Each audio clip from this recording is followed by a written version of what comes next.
Welcome back to Context. We are joined today by Matt Sayman, head basketball coach at Grapevine Faith Christian School in Grapevine, Texas.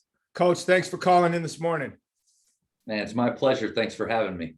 All right, well, let's dive in. So if you don't mind, you've got an interesting backstory that I would imagine most of the world is not aware of, but can you take us through your journey, how you ended up in coaching? What was the process of you landing your first coaching job and any subsequent jobs that you've had? How'd you get here today? Sure. I played high school basketball at the Colony, which is in this Dallas-Fort Worth area that I live in. And I was fortunate enough to go play at Baylor for 4 years. That had we may get into that later on, but that had a little bit of a different ending than I had imagined. But after that, I was able to play overseas 1 year in Iceland. But after Iceland was done, I didn't really have a plan for my life and what I wanted to do. I went through about 9 jobs in a year and a half in different areas, different fields, but nothing stuck. And I had the opportunity to coach some 8th grade boys in kind of the select ball world. And just getting back into the game and being able to work with them, I think really showed me the way that where I needed to be and what I needed to do. And so I went and got my teaching certificate, and I started at a place called Naaman Forest in a big public school as a varsity assistant. Did that for 1 year, and then went to another public school to be a varsity assistant at McKinney High School for 5 years.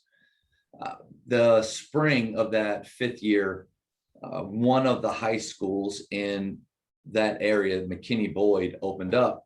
And my head coach at the time told me that I had a really good shot of getting it. And just something in my gut told me that I should not go for that job.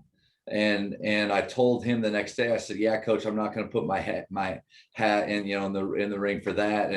And my old high school coach called me and said, Matt, you're making a huge mistake, because public school jobs at the 5 or 6A level, that's basically yours if you want it, don't come around that often. And so I thought, oh man, what have I done? But in a few weeks later, another coaching buddy of mine called and said, hey, have you ever heard of Grapevine Faith Christian School? And I've always been a public school guy. So I told him, no, I have not heard of that school. He said, go online and check it out. And when I read what the school is about and its pillars and what it stood for, kind of that same feeling hit me in the gut. This is the place. So I called them up and I went and interviewed, and I've had some things in my past happen that weren't positive, and things that I did. And I was a little nervous going into a Christian school interview process, wondering, how do I do this? What should I say? And I was sitting in the parking lot of our school here, listening to a podcast. And the guy said, literally before I walked in, he said, we need to stop giving edited testimonies, meaning we need to just tell the truth of who we are, what we've done, and when we're talking to people. So I walked in, and the 4 people sitting there, I sat down, I had my booklets of my basketball stuff. And I said, hey, I don't really know what I'm supposed to say to you, but this is what I just heard. And so here's who I am and what I've done. And the cool thing is like the story that I wrote a book 8 years ago about my college experience. And that story had just come out, and I didn't know this, but they had read the book before I came in. So if I had lied and maybe sugarcoated some things and tried to make myself look better than I am, they would have known. And so telling the truth in those moments was huge. And so I became the head coach here at Grapevine Faith. I've been here 8 years, and I'm kind of like Jim Boeheim, I think. People talk to me about other jobs and things, and I just don't believe that the grass is greener. Yeah, for sure. No, awesome story. And I want to just touch on your book, if you don't mind, since I read it probably however many years ago when we met at the PGC camp. But if you could talk a little bit about the leftovers and what that is about and how that served you in figuring out your own story and your own journey. and how it connects to this year's national championship. Yep. About in 2012, I read a book called The Walk-On, Life at the End of the Bench. It's by a guy named Alan Williams. And it was his account of being a walk-on at, I think, Wake Forest, either that or Georgia Tech, one of those two. And I'm reading this book and I thought, okay, like this is my story. Like I can really relate to this guy, and it's taking me inside of his experience. The only difference was I was a scholarship player, but I mean, I basically had to grind for 4 years to create a role and a reason for them to keep me. So I started to look at my story and my journey. And then all of a sudden I thought, I realized, well, my story is even more unique because I'm part of the biggest scandal in college basketball history. And by the time in 2012, Baylor had already rebounded in such a huge way that I thought, you know, this is interesting to look at. So I wrote the book for 3 reasons. First was, I'm 6'2", 6'3" on a good day, and not naturally gifted athletically. So how many kids out there are like me and have a dream of playing college basketball? And they probably listen to these, 6'8" guys tell their story like I did, and they can't relate to it at all. And so the first third of the book, or not third, but the first part of it is my journey from a small kid in a small town of Pennsylvania, making it to a high level Division I. Then it's, how does a kid like me, that there's definitely better shooters, there's more athletic defenders, there's bigger guys, there's better ball handlers. How do I survive in this world where, in 4 years, I had 39 different teammates walk in and out of the building, and somehow I remained. So it's a look into what college basketball is really like. Not that I would imagine that Julius Randle's story of college basketball 1 year at Kentucky is different than my story, but there's probably a lot more guys like me. And then the final part is the underdog story of, going into my senior year, one of my teammates shot and killed one of my other teammates, and the coaching staff that I played for 3 years all left. And we were left with about 6 or 7, depending on the day, because we actually lost guys during the year, 6 or 7 scholarship players, a handful of walk-ons, and a 32-year-old head coach, Scott Drew. But we were supposed to play, a full Big 12 schedule against Kansas, Texas, Oklahoma, best of the best.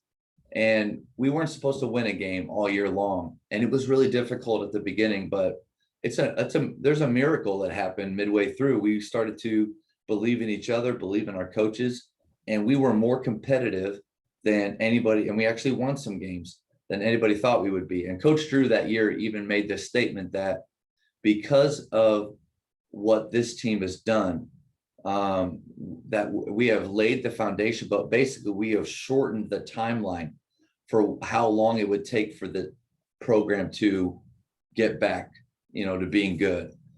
And at the time, I didn't really believe it. I didn't think what we did mattered. But after time went by and I started to see these, Baylor teams get to be really good, they made the tournament, people started letting me know that what we did mattered. And so I put the book together, and it's just been unbelievable, the response and what people have said since then. Yeah. And then all of a sudden, we won the national championship 2 weeks ago. And it was cool. I got to be down in Waco Monday night for the parade, or Tuesday night for the parade, and strangers would come up and shake my hand and say, basically the word they used over and over was foundation. And to be a part of something like that, and to be a part of something that Coach Drew has built, is really special.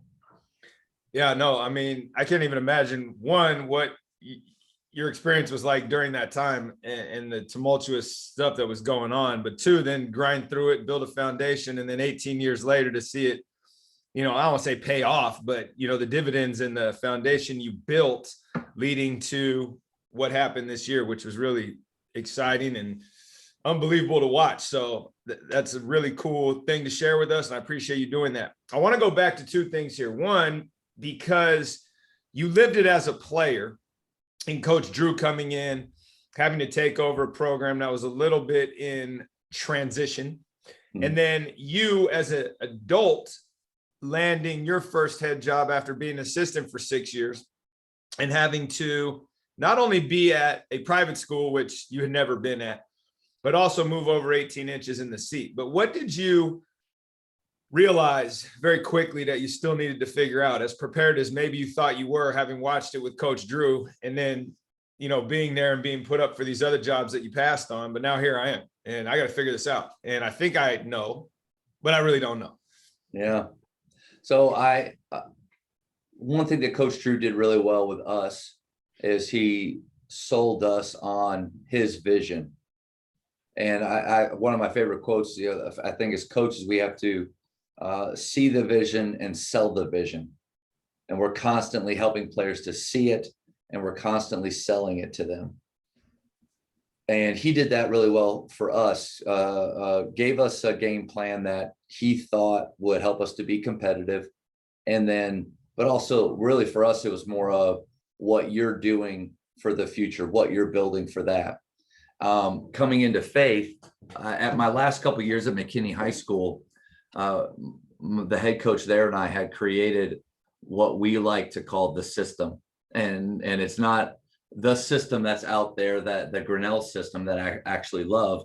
It's just our own version of the system, and we would just call it that.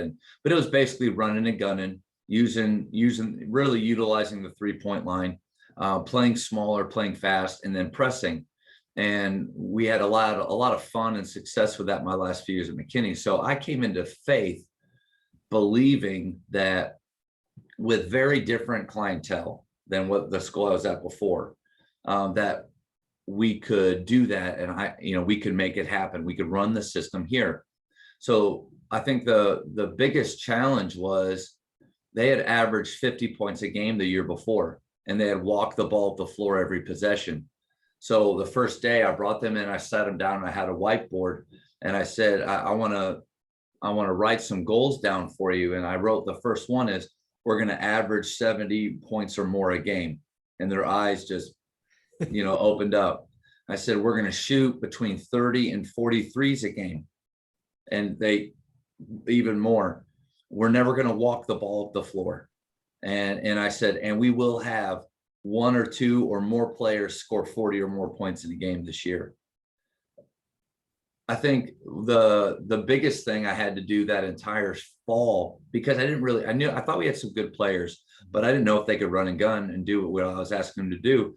The biggest thing was just showing that faith in what I was saying. Like, guys, I truly believe this, and not allowing any doubt to creep out or man. So before our very first game, I felt very sick and I was very nervous, because I thought, okay, I have this plan for us to press for 32 minutes and never stop running. What if that those seeds of doubt that all of us coaches have, what if it doesn't work? Like, am I going to get run out of here in 1 year? Will my coaching career be over? Like, all of this voice starts chirping in.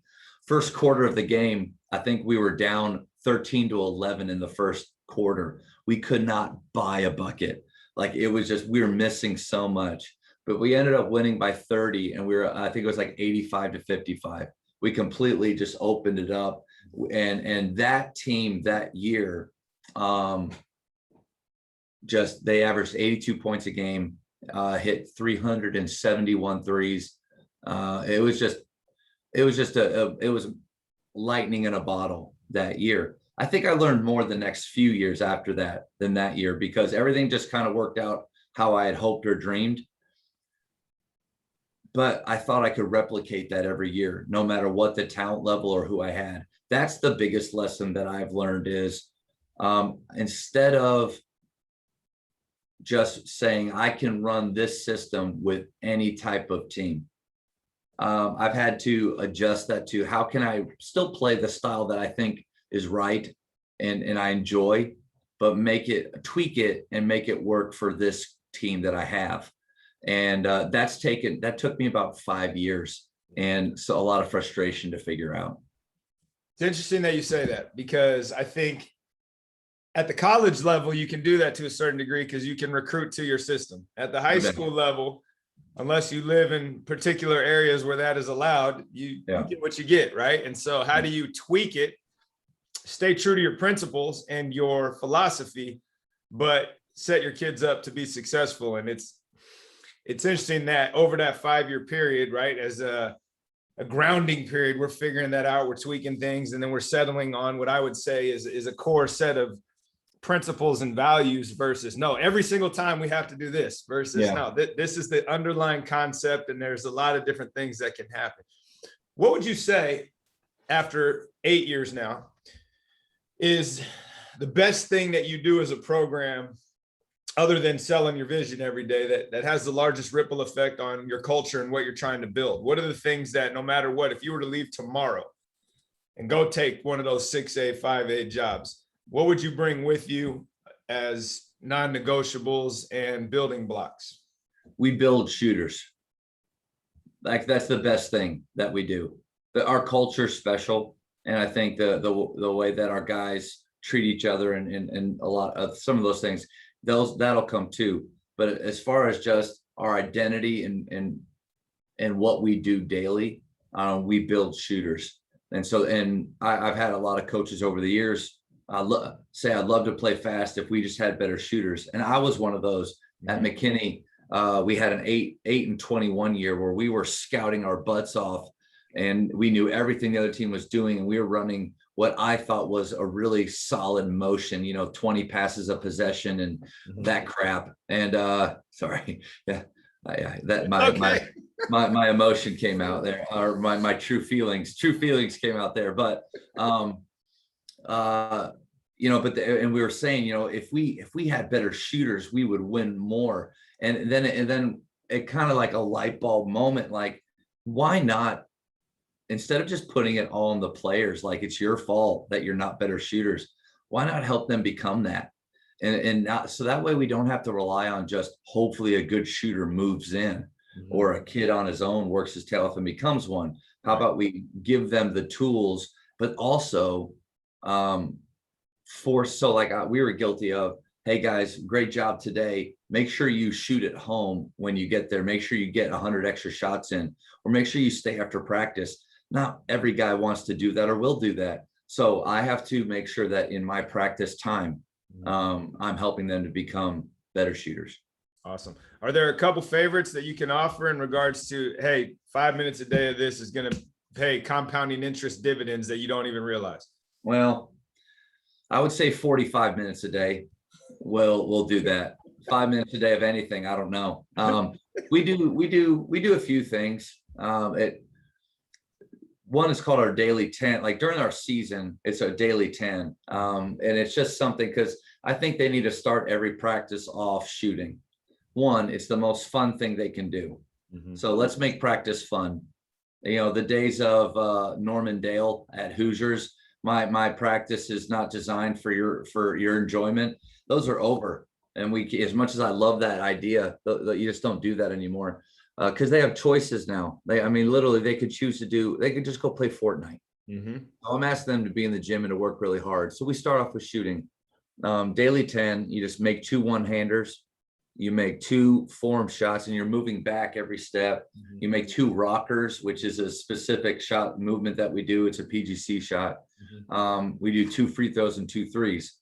But that just sets our guys up and they have to make 2 at each spot.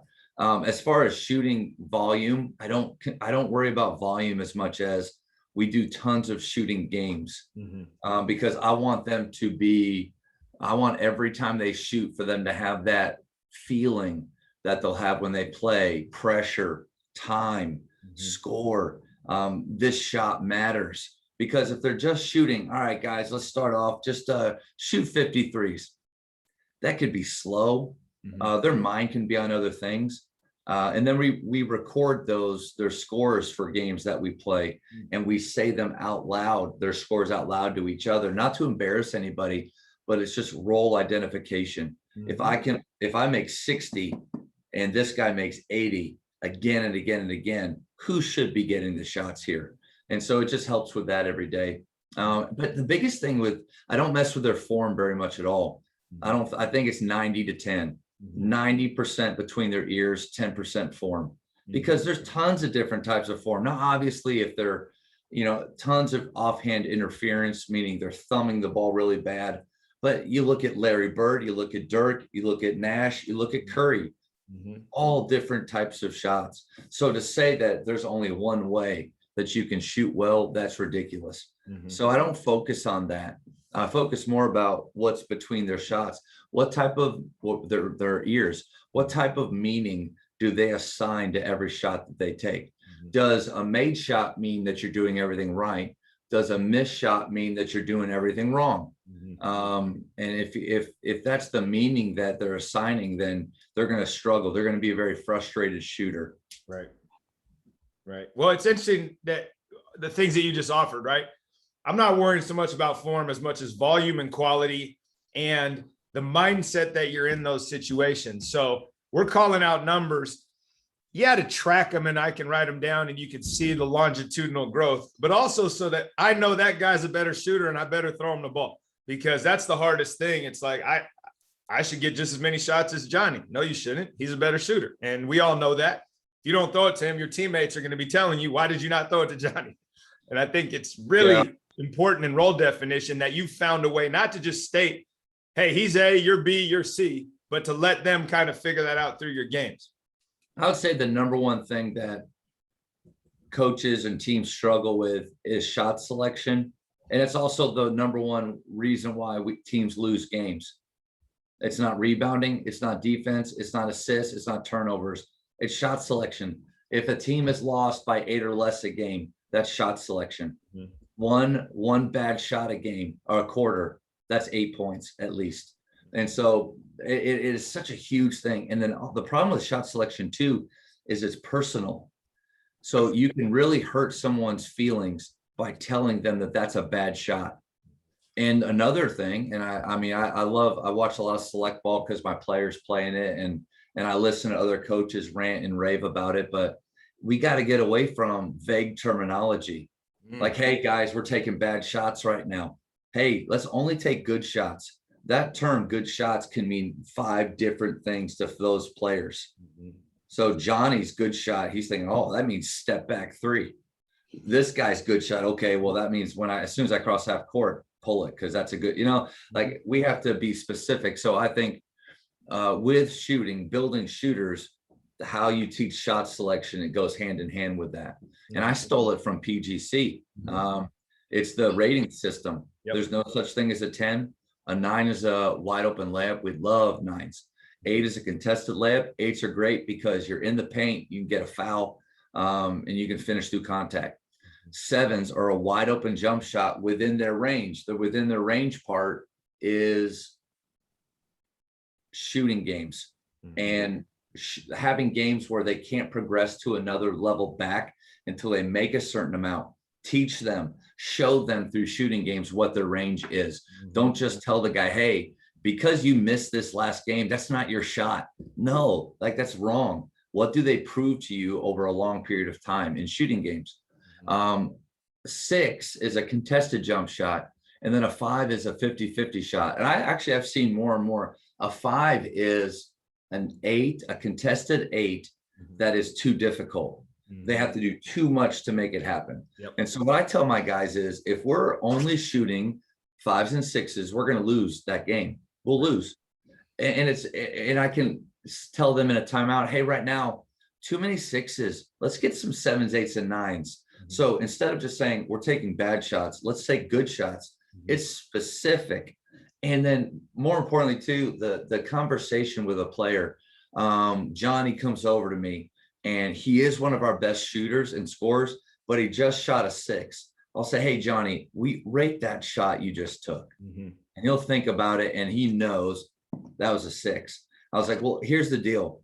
I love when you shoot 7s.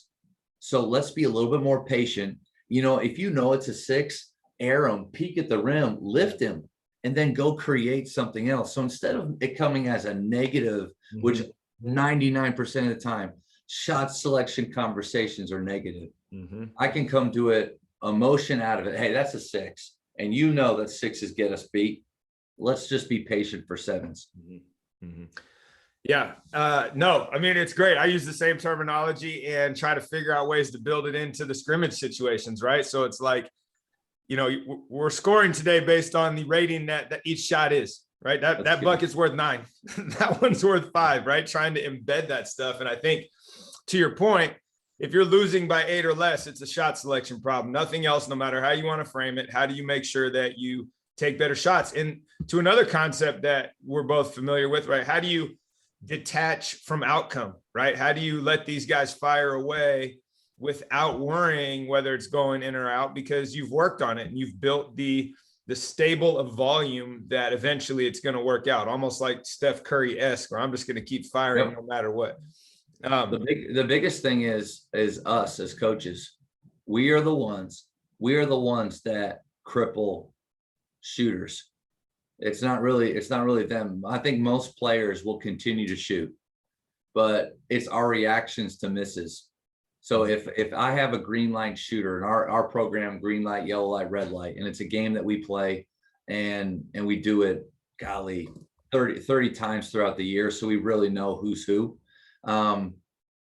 If he's a green light shooter and he misses a wide open, what we would call a 7 from 3, my only response is, that's great.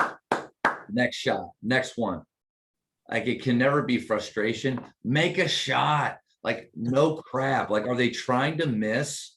Like, make your free throws. I've never known a kid going, hey, I'm going to miss this one. So it's like, we got to get away from saying those things, the obvious things, and think about what will actually help this kid. Hey, you're a great shooter. You just missed 3 in a row. What does that tell you? And I'll have a smile on my face, and they'll look back at me. They'll be like, I'm about to go off. Like, that's right. You know, shoot to get hot, shoot to stay hot. Yep. That type of mentality is it comes from us, though. Yes, I don't like us to go 8 trips in a row with 8 missed 3s in a row. But you know what? I'm not attached to outcome. And one possession does not change or dictate the next possession. Now I'm talking outside of that magical 2-minute mark when it's winning time, right? Like at the end of the games. But the 30 minutes before that, we can miss a 3, go back in defense, come back, miss a 3, go back on defense, come back, miss a 3. And I will never tell them, let's not shoot 3s. Because if the next 3 is open, that's still a 7. It's not changed just because the last 3 7s were misses. Mm-hmm. I hate to hear we're shooting too many 3s, or, hey, why not try something different? No, if it's a 7, we're going to continue to shoot those 7s because, it's math, man. It's percentages. It will come back to help us. What will cripple us is if I say, hey, you know what? No more 3s, which I've heard coaches say before. And it just blows my mind. Yeah, it's fascinating, right? And I love the fact that it's a commitment to principle. This is who we are. This is what we do. This is what we've worked for, and we're going to ride it. And it's going to work out more often than it's not. So I think that's a hidden lesson that you're sharing with people if they're not reading between the lines on that. At a small school and at a big school, actually, where you were before, and even with the access that you have to your alma mater at Baylor, I'm curious do you spend much time watching sports that aren't necessarily basketball, or even if it is basketball, but what have you learned watching others coach that you've been able to directly implement in your program, be it from water polo or basketball or volleyball, but just things that caused you to think outside the box a little bit? Well, I think the number one, not really, I guess it's a person you could call Dick DiVenzio, from the PGC's founder, but PGC was had the biggest influence on me as a coach. I mean, I pulled a few things from my high school coach and from Coach Drew. My first coach, Coach Bliss, his organization, I pulled from that. But PGC I wanted to be more like a Bobby Knight when I first started out, like that type of discipline and all those things. And PGC just taught me a way better way to communicate with players. So I would say that they were huge for me. Man, I just started researching fast basketball. Who plays fast? What do they think and what do they do? And it led me to Loyola Marymount with Paul Westhead. I learned a lot from him. I learned a lot from probably I would consider one of the most genius coaches of all time is Arsenault at Grinnell. The guy that literally created a new style, a new brand of basketball. Now I think that style of basketball, 5 in, 5 out every 45 seconds, and designated shooters and playing 15 to 20 guys and defensive possessions of 12 seconds or less, like that in my heart just makes sense. But and this is to any other high school coaches that have thought of doing it, be careful. I tried it for 2 years at Faith and I almost got fired. I think you have to recruit guys to play that way. But man, his way of thinking about offensive possessions, really what it means to play fast and defensively too. And it allowed me as a coach, like if we're going to play fast, we're probably going to give up buckets fast as well. And I have to be okay with that because in the name of tempo and playing a certain speed, that's what we need to do.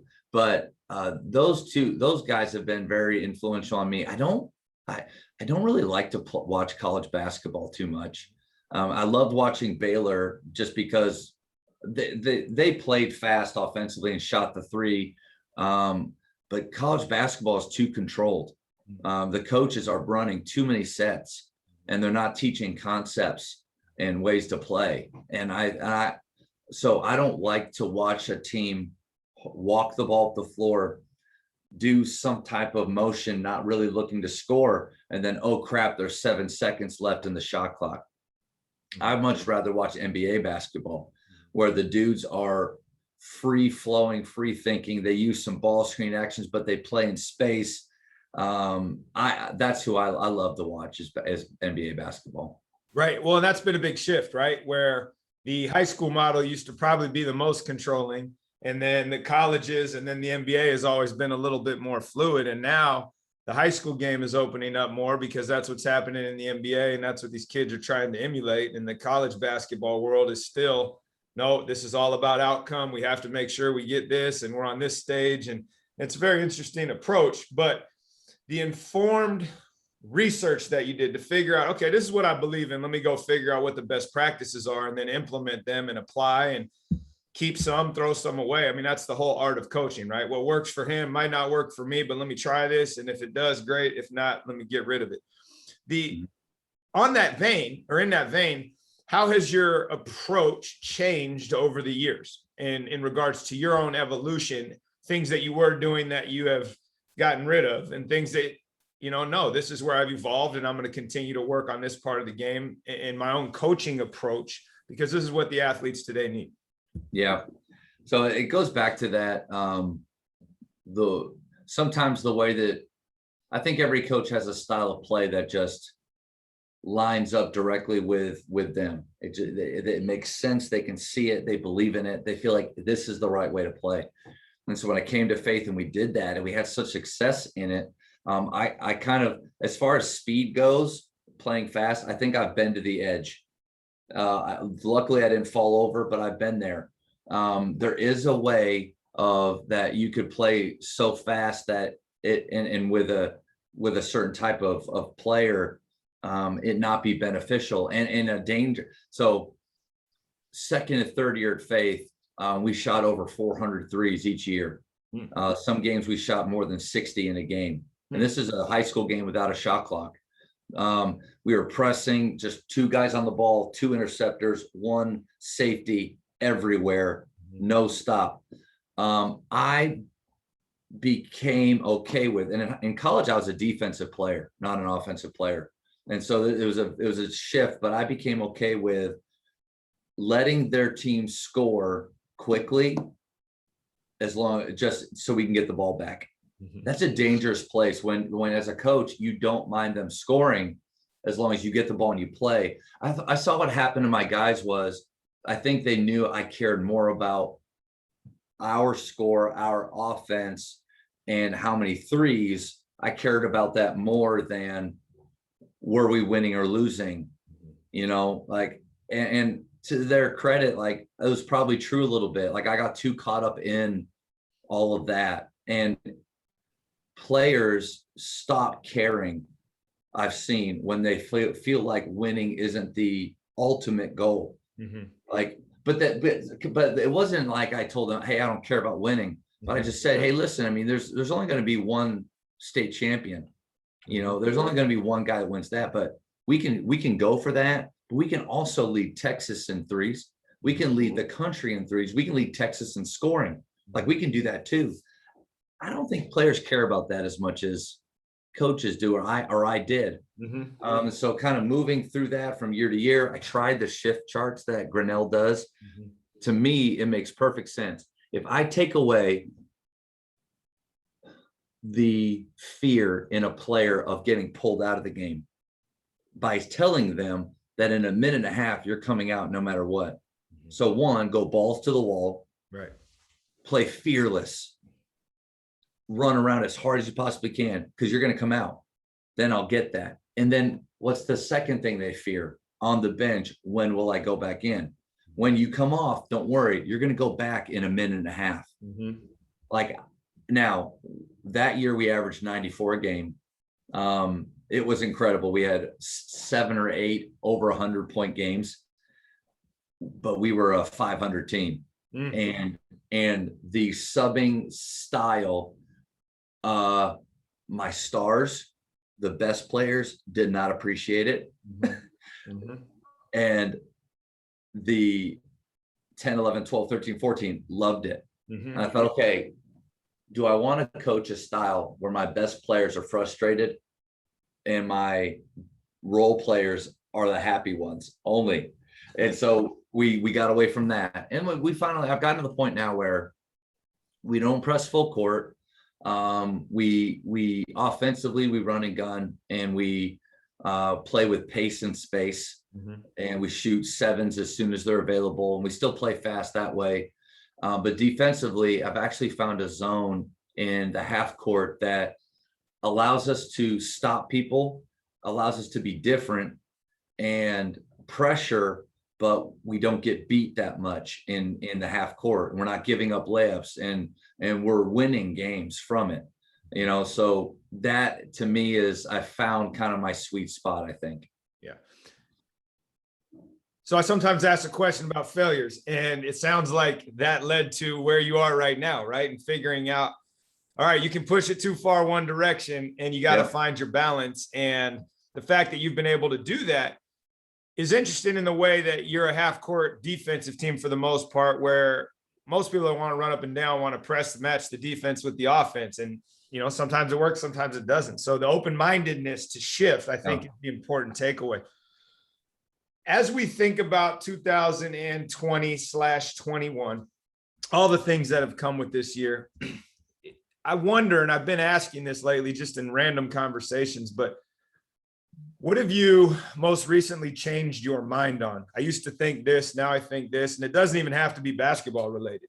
Just in general, as we go through life and we want to question our thinking and continue to push our growth, are there things that jump out at you in regards to how you've been able to take in new stimuli and then apply them in life as you go around, as you coach, as you teach, as you family, whatever it might be?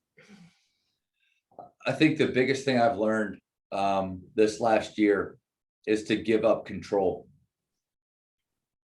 That's a part of my story, and in my personal life, I had to come to that realization when I was about 30 years old.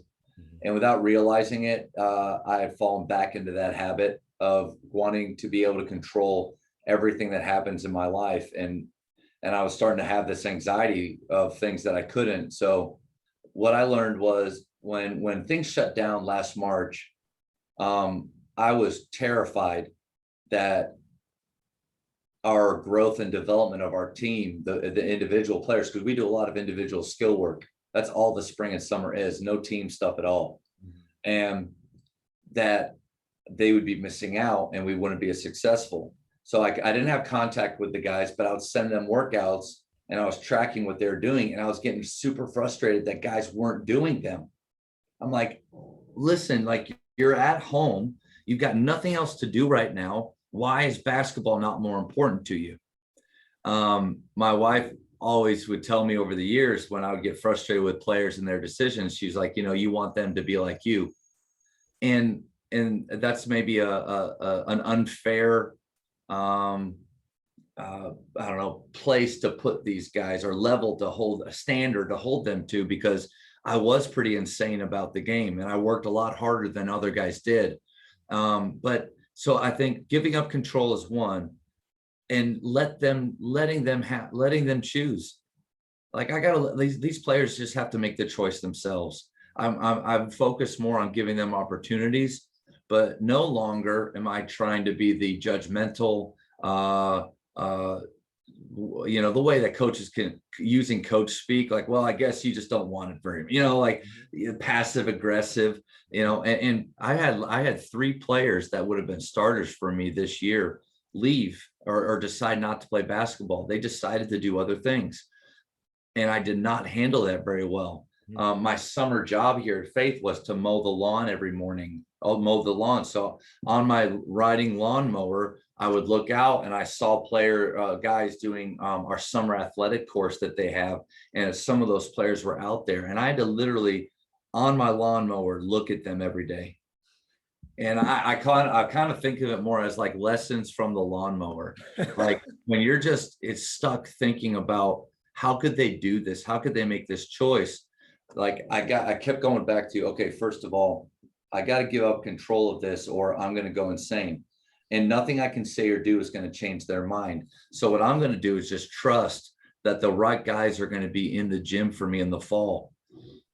And 6 weeks into the school year, 2 guys transferred here from another school that I had never seen them before. I did not know their name. I called their coach the day that I saw that they were interested in coming. I said, hey, I just want you to know that these 2, because we're a private school, these 2 guys are coming. I don't know them. And I just want you to know that, like, because I want to keep my rapport with coaches. You know, but they came in and they didn't look like much, like just talking to them and stuff. They weren't, you know, big or anything, but them and then these other young players that grew up banded together, and we ended up having one of the most satisfying seasons of my career. But I was 6 months before that thinking, why am I doing this? Like these kids don't even want it. So I've been able to, and even with how I train them right now, you know, it's our spring. They had a long season with me, and I consider myself more of their skills coach right now, but I just allow them to choose how they want to show up every day instead of, hey, you're not going hard enough. Go hard, you know, like it's your choice right now. And I tell them that, like, I don't think you're making the right choice, but I'm going to keep working with you. I think that's been a huge shift for me. I love that because it speaks to realizing that there are things we can control and those that we can't. And the sooner that we can shift to being okay, not with the choices that are being made, but that it's out of our control and it's wasted energy to try to chase that down. Yeah. Doors open and it's unbelievable. And I got guys for years that will still say things to me that I used to say in regards to control the controllables, man. Don't spend a second of your life worrying about those things that you can't. You'll be a whole lot happier. And so I think, and the funny thing is it goes right along with the style of play that has chosen you or you have chosen is you're giving up control once you put them out. And so it's interesting that sometimes we don't make that connection. And the lawnmower story is great because I spent the spring and summer out on the field like Forrest Gump, listening to podcasts, trying to grow and just losing myself in that. So I think it's a great place. If anyone wants to have some thoughts for yourselves, go mow a huge lawn all the time. If you were starting over today, last question, and you could jump in a time machine and go back and advise your younger self, I don't think very many of us would do things differently, but what advice would you have to help get you to where you are now philosophically, to help you touch more lives earlier on? Yep. I think the number one thing I tell myself is to spend less time. Spend less time in practice, spend less time walking through things, spend less time watching film, spend less time scouting, spend less time worrying about wins and losses and others' opinions, and things like that. Spend less time worrying about legacy and, total number of whatever, all that stuff that can run through your mind. When I would have a little cheat sheet with me, and I'd hand it to me and I'd say, hey, use this zone now, because I love it. And that's just been great. Offensively, I wouldn't change a thing. But I think we used to practice too long. We used to watch too much film. I used to scout too much. Scouting's overrated. It's overrated. I mean, especially now, the only time you need to scout is if you're trying to do a bunch of things. Like if you have 5 defenses and 20 plays and 3 continuities that you flow in and out of, then I guess you better scout and know everything they're doing. But if you do one thing defensively and you do one thing offensively, then just worry about your guys and become really good at what you do. Well, it's funny because we've always been in alignment from a philosophical standpoint, but you talk to our buddies, and my buddy's probably the best coach in the area, and he's scouting every game. He has access to our huddle. I'm like, Coach, you don't need to come, just go in the film and watch. He's like, I like to see people live. And I'm like you, it's like, we practice 90 minutes tops, period, Yep. non-negotiable. We're not going over that. And often it's 60 minutes. And to your point, if you know what you do and you focus on that, 80% of the time, you're going to end up in a pretty good spot. And what you get back in regards to spend less time, you're not saying don't coach us hard. You're just saying you have so much time to allocate. We busted. Yeah, we busted during that time, but I have happier players. I have players that aren't burnt out halfway through the year. Yeah, and I play more games with them, and then yeah, but it's all about, but it does help to me too. It's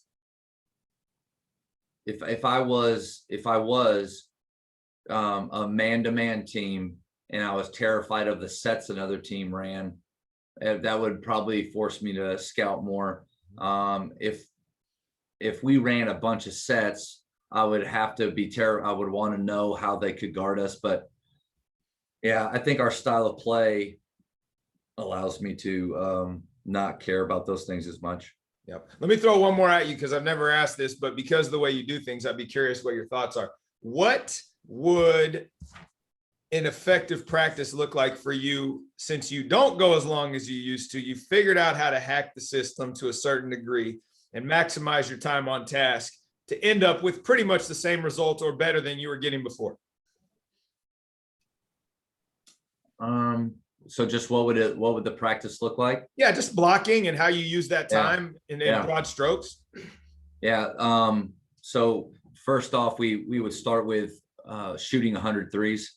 And you're like, well, it's team practice because we do skill work during the period during the day. And then after school, we have team practice. But you start off with your bread and butter and what will make it the most fun for them. And so like I look at it that way, that's 100. And we practice, let's just say, because of games, we practice, 4 days a week. So that's 400 threes on top of all the shooting we do in the period. Like my guys are getting thousands of shots up throughout the season. So I want to be able to see them do this with their skill, not plateau, or in many cases, I think players get worse during the season because it becomes all about team and all about 1 or 2 guys on that team. So every individual gets better. So we start out that way. We work on our flow. Our flow is our offensive principles and identity. Flow begins. So I don't believe in secondary breaks. Right. Flow begins. Our offense begins as soon as we touch the ball. And so flow we work from different situations. Sometimes live ball I'll just toss it and we go play and get in flow. 3 possession games are really important to me. I want to be really good in small chunks of time, and then reset our minds. Okay, that's done. 3 possessions again. So we can start from a free throw. That's 1, 2, 3. We're back. Baseline out of bounds. So instead of going 5-on-0 with our baseline out of bounds every day over and over, only have 2 or 3 plays, because why do you need 10? 2 or 3 plays. They still got to guard them. And then we just play and finish with playing. And then transition defense, especially into our zone, is something that we would work on. So my high school coach called it hump it, but just get over the hump, but it's that classic. You got 5 guys at the free throw line extended, 5 on the baseline. But what I started to do was I would move 2 guys out wide and 3 on the wall, and then kind of play around with how many guys are actually involved in it on the the defensive team. Right. Take 3 of them here, put 2 of them there, or take 2 of them there, put 3 of them on the wall. So it's a 5-on-2, it's a 5-on-3. I think small-sided games, the more you can play those, are the way to go. So within all of that, you can get a ton done in 45 minutes to an hour. And then you kind of have what we would call Jamodi time, just a matter of doing it time, that I'm going to stay for 30 minutes. Practice is over, but if you want to shoot free throws, you can. If you want to get on the gun, you can. Kind of giving them, and I was amazed at how they wouldn't leave. I thought, okay, if practice is over, but I'm going to be here for 30 minutes, they're all going to take off. No, they're like, you know what? Yeah, I'll stay and I'll shoot more. And so I think that's been helpful, instead of the 3-hour practices we used to have, where I would basically, like, you would love it. So many, like the purists out there, they would think this 3-hour practice plan with defensive slides, charge drill, all close out, like this is basketball. I'm so glad that I torched those practice plans. No, for sure. And I think that's the growth you spoke about, right? How do you take all the things you want to do and boil it down to what Tim Ferris would call the minimum effective dose? I love Tim Ferris. Yeah. This is what you need to do to be good. And even we'll finish on this, because I'm a huge charge guy, as I would imagine you are. It's like you could spend hours doing charge drill, or you could privilege it in some other way where, if you take a charge, drills over, that team wins, right? Or whatever it happens to be. And all of a sudden they're doing it. We have in our program, we've got the wrestling championship belt. Nice. Where you take charges, and the guy, whoever takes the most, gets to wear that thing around. And so how do you get the results you want with less, right? Goes to what you said, spend less time. So I love that. That's what I want to leave the listeners with. And if there's anything else you want to steer people to your book, where can they find it so they can read the story and they can actually learn what Jamodi is? Yeah, it's The Leftovers, and has a kind of a long name after it. Basketball, Betrayal, Baylor, and Beyond. The reason I had to add those words was The Leftovers. It could be a cooking book or about the end times. So I thought I'd, specify a little bit more, but just go on Amazon. If you put in The Leftovers basketball, you can find it. And I'm pretty proud of the story, and a lot of people that get it, they pick it up and they say they couldn't put it down, which I think that's a nice thing to hear. If they're lying to me, I don't care. It still feels good. So. Well, I can say that it's a great read. I got it after we met the first time, and it finished it within a day of it arriving. So anybody that's out there that wants a good basketball story, pick it up. Coach, thanks for being here today. Looking forward to our continued conversations and relationships. Thank you, man. I loved it. Thanks.